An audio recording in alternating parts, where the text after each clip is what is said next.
ಬೆಂಗಳೂರಿನಲ್ಲಂತೂ auto ಚಾಲಕರ ಗೋಳು ಹೇಳತೀರದ್ದಾಗಿದೆ. ಎಲ್ಪಿಜಿಗಾಗಿ ರಸ್ತೆಗಳಲ್ಲಿ ಬಡದಾಡಿಕೊಳ್ಳುವಂತ ಪರಿಸ್ಥಿತಿ ನಿರ್ಮಾಣ ಆಗಿದೆ. ಸಚಿವ ಮುನಿಯಪ್ಪ ಅವರ ಮುಂದೆ ಕಣ್ಣೀರೂ ಹಾಕಿದ್ದಾರೆ. ಬಡವರ ಕಣ್ಣೀರ ನಡುವೆಯೇ ಗ್ಯಾಸ್ ರಾಜಕೀಯವೂ ಕೂಡ ಜೋರಾಗ್ಬಿಟ್ಟಿದೆ. ಈ ರಿಪೋರ್ಟ್ ನೋಡಿ.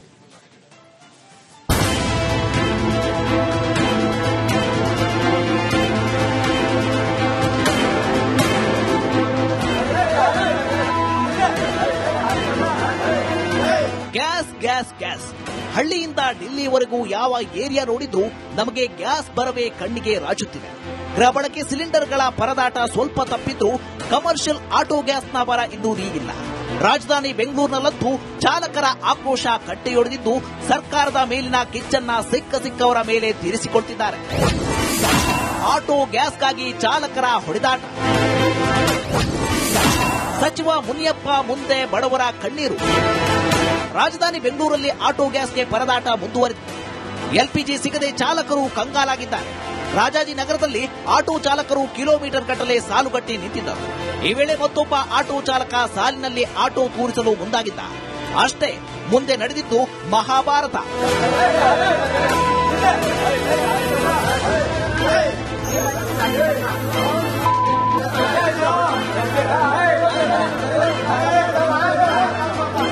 ರಾಜಾಜಿನಗರ ಮಾತ್ರವಲ್ಲ, ಚಂದ್ರ ಲೇಔಟ್, ವಿಜಯನಗರದ ಭಾರತ್ ಪೆಟ್ರೋಲಿಯಂ ಬಂಕ್ಗಳ ಮುಂದೆಯೂ ಆಟೋ ಸಾರಥಿಗಳ ಪರದಾಟ ಸಾಮಾನ್ಯವಾಗಿತ್ತು.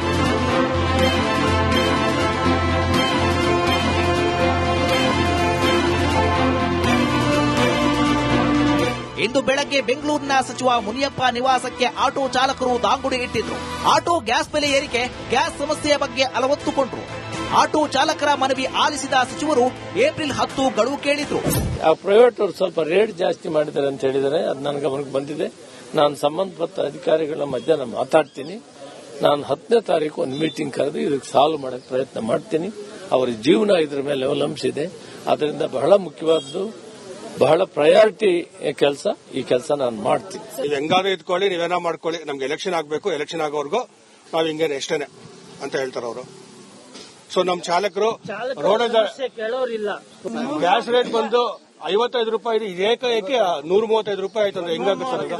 ಅತ್ತ ಚಾಲಕರು ಬೀದಿಗಳಲ್ಲಿ ಆಟೋ ಗ್ಯಾಸ್ಗಾಗಿ ಒದ್ದಾಡುತ್ತಿದ್ರೆ ಕಾಂಗ್ರೆಸ್ ಬಿಜೆಪಿಗೆ ಅದು ಚುನಾವಣೆಯ ವಿಚಾರವಾಗಿದೆ.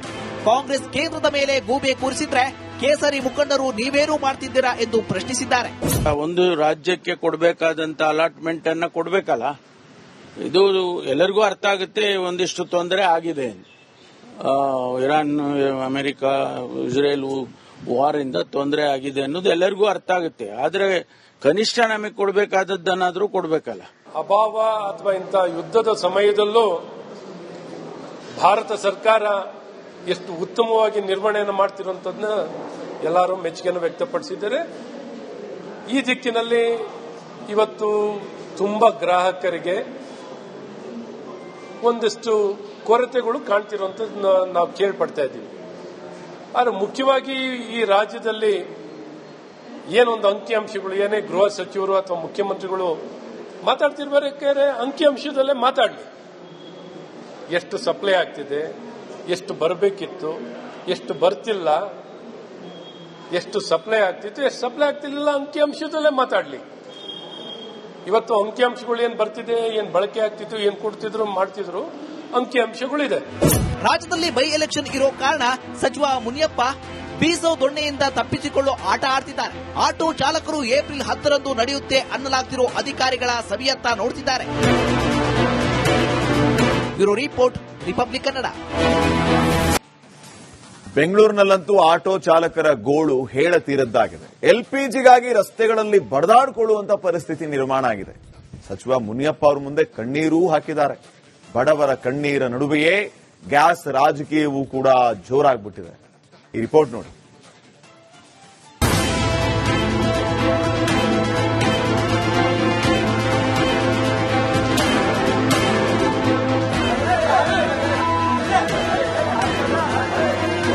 ಗ್ಯಾಸ್ ಗ್ಯಾಸ್ ಗ್ಯಾಸ್ ಹಳ್ಳಿಯಿಂದ ఢిಲ್ಲಿವರೆಗೂ ಯಾವ ಏರಿಯಾ ನೋಡಿದ್ರೂ ನಮಗೆ ಗ್ಯಾಸ್ ಬರವೇ ಕಣ್ಣಿಗೆ ರಾಜುತ್ತಿದೆ. ಗೃಹ ಬಳಕೆ ಸಿಲಿಂಡರ್ಗಳ ಪರದಾಟ ಸ್ವಲ್ಪ ತಪ್ಪಿದ್ರೂ ಕಮರ್ಷಿಯಲ್ ಆಟೋ ಗ್ಯಾಸ್ನ ಬರ ಇನ್ನೂ ನೀಗಿಲ್ಲ. ರಾಜಧಾನಿ ಬೆಂಗಳೂರಿನಲ್ಲಂತೂ ಚಾಲಕರ ಆಕ್ರೋಶ ಕಟ್ಟೆಯೊಡೆದಿದ್ದು ಸರ್ಕಾರದ ಮೇಲಿನ ಕಿಚ್ಚನ್ನ ಸಿಕ್ಕವರ ಮೇಲೆ ತೀರಿಸಿಕೊಳ್ತಿದ್ದಾರೆ. ಆಟೋ ಗ್ಯಾಸ್ಗಾಗಿ ಚಾಲಕರ ಹೊಡೆದಾಟ. ಸಚಿವ ಮುನಿಯಪ್ಪ ಮುಂದೆ ಬಡವರ ಕಣ್ಣೀರು. ರಾಜಧಾನಿ ಬೆಂಗಳೂರಲ್ಲಿ ಆಟೋ ಗ್ಯಾಸ್ಗೆ ಪರದಾಟ ಮುಂದುವರೆದಿದೆ. ಎಲ್ಪಿಜಿ ಸಿಗದೆ ಚಾಲಕರು ಕಂಗಾಲಾಗಿದ್ದಾರೆ. ರಾಜಾಜಿನಗರದಲ್ಲಿ ಆಟೋ ಚಾಲಕರು ಕಿಲೋಮೀಟರ್ ಗಟ್ಟಲೆ ಸಾಲುಗಟ್ಟಿ ನಿಂತಿದ್ದರು. ಈ ವೇಳೆ ಮತ್ತೊಬ್ಬ ಆಟೋ ಚಾಲಕ ಸಾಲಿನಲ್ಲಿ ಆಟೋ ತೂರಿಸಲು ಮುಂದಾಗಿದ್ದ.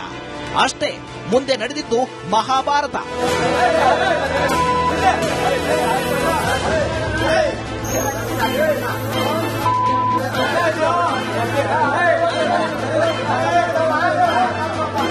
ರಾಜಾಜಿನಗರ ಮಾತ್ರವಲ್ಲ, ಚಂದ್ರ ಲೇಔಟ್, ವಿಜಯನಗರದ ಭಾರತ್ ಪೆಟ್ರೋಲಿಯಂ ಬಂಕ್ಗಳ ಮುಂದೆಯೂ ಆಟೋ ಸಾರಥಿಗಳ ಪರದಾಟ ಸಾಮಾನ್ಯವಾಗಿತ್ತು.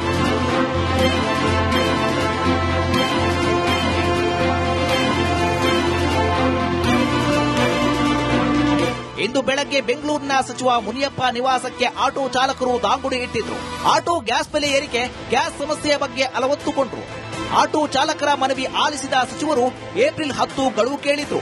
ಆ ಪ್ರೈವೇಟ್ ಅವರು ಸ್ವಲ್ಪ ರೇಟ್ ಜಾಸ್ತಿ ಮಾಡಿದ್ದಾರೆ ಅಂತ ಹೇಳಿದರೆ ಅದು ನನ್ನ ಗಮನಕ್ಕೆ ಬಂದಿದೆ. ನಾನು ಸಂಬಂಧಪಟ್ಟ ಅಧಿಕಾರಿಗಳ ಮಧ್ಯೆ ನಾನು ಮಾತಾಡ್ತೀನಿ. ನಾನು 10ನೇ ತಾರೀಕು ಒಂದು ಮೀಟಿಂಗ್ ಕರೆದು ಇದಕ್ಕೆ ಸಾಲ್ವ್ ಮಾಡಕ್ಕೆ ಪ್ರಯತ್ನ ಮಾಡ್ತೀನಿ. ಅವರ ಜೀವನ ಇದ್ರ ಮೇಲೆ ಅವಲಂಬಿಸಿದೆ.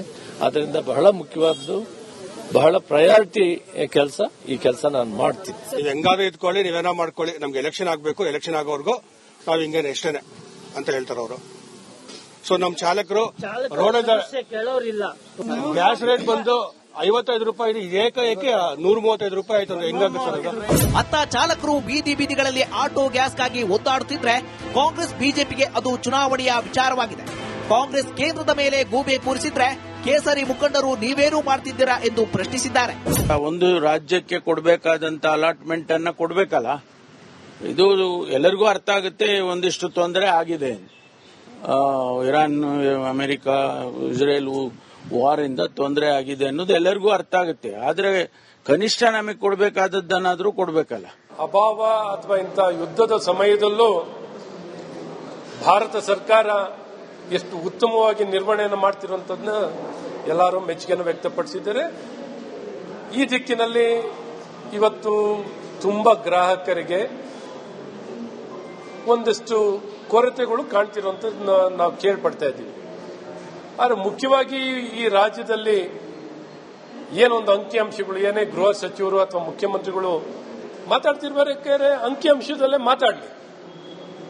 ಎಷ್ಟು ಸಪ್ಲೈ ಆಗ್ತಿದೆ, ಎಷ್ಟು ಬರಬೇಕಿತ್ತು, ಎಷ್ಟು ಬರ್ತಿಲ್ಲ, ಎಷ್ಟು ಸಪ್ಲೈ ಆಗ್ತಿತ್ತು, ಎಷ್ಟು ಸಪ್ಲೈ ಆಗ್ತಿರ್ಲಿಲ್ಲ, ಅಂಕಿಅಂಶದಲ್ಲೇ ಮಾತಾಡಲಿ. ಇವತ್ತು ಅಂಕಿಅಂಶಗಳು ಏನ್ ಬರ್ತಿದೆ, ಏನ್ ಬಳಕೆ ಆಗ್ತಿತ್ತು, ಏನ್ ಕೊಡ್ತಿದ್ರು, ಮಾಡ್ತಿದ್ರು, ಅಂಕಿಅಂಶಗಳಿದೆ. ರಾಜ್ಯದಲ್ಲಿ ಬೈ ಎಲೆಕ್ಷನ್ ಇರೋ ಕಾರಣ ಸಚಿವ ಮುನಿಯಪ್ಪ ಬೀಸೋ ದೊಣ್ಣೆಯಿಂದ ತಪ್ಪಿಸಿಕೊಳ್ಳೋ ಆಟ ಆಡ್ತಿದ್ದಾರೆ. ಆಟೋ ಚಾಲಕರು ಏಪ್ರಿಲ್ 10ರಂದು ನಡೆಯುತ್ತೆ ಅನ್ನಲಾಗ್ತಿರೋ ಅಧಿಕಾರಿಗಳ ಸಭೆಯತ್ತ ನೋಡ್ತಿದ್ದಾರೆ. Bureau report, republic Kannada.